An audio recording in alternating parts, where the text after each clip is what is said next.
Assigning NTFS permissions does not make a folder accessible across the network. To do that, you have to share the folder. To share a folder, we just go to the properties and there is a sharing tab. And if we go to advanced sharing, there's a permissions button. And that will let us choose from 3 permissions. The permissions are read. Now, the easiest way to think of these permissions is to compare them to the NTFS permissions. This is the equivalent of read and execute. They just don't make these as granular. But if you have an executable in a file, like a script or an exe file, then if you assign the share read permission, it will allow that to actually run. Change is equal to NTFS modify. So you could go all the way up to delete. I don't know why they just didn't call it modify. That would have made too much sense, I suppose. Full control is actually full control. Meaning, if I have full control at the share level, it is possible for me to change permissions for other users. So just like on the NTFS, you can manage permissions. With the share permissions, let's say I have my sales managers group again, and my user Bob is just a member of the sales managers group. Now on the NTFS side, sales managers has the modify allow permission. So we know this group has access. But when you share the folder, we have to assign permissions as well. Well, right now, I share this folder and the sales managers has read allow.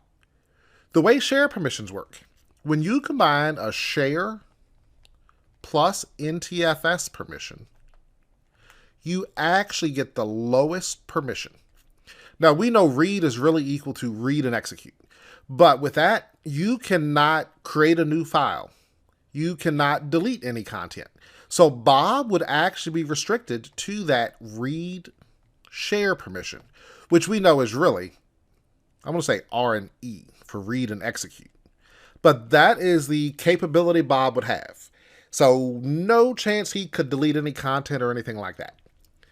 Now, it sounds wrong, but when you share a folder, what you almost always do is actually assign full control allow. The reason you do that, because I know the lowest of the 2 permissions will be the effective permission.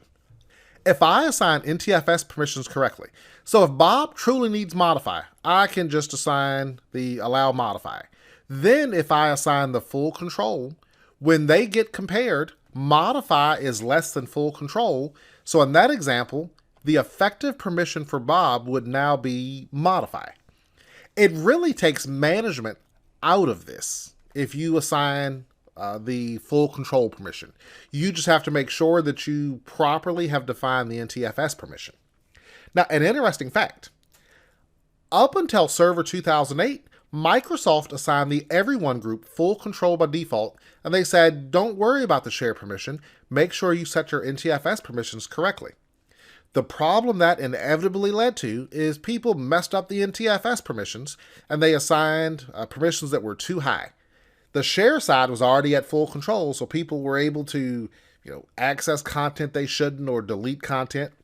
So in 2008, Microsoft reversed that decision and said, when you share a folder, the default permission is going to be the Everyone group has read, and they suggest that you elevate it to full control, but onus is now on you to actually do that, so we can't turn around and blame Microsoft if we misassign these permissions.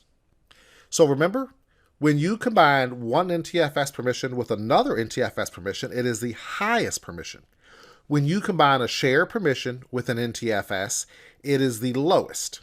Now, if you are a member of 2 groups that have share permission, say there's also the sales users group, although it's not in this diagram, and the sales users group has read and we elevate sales managers to full control.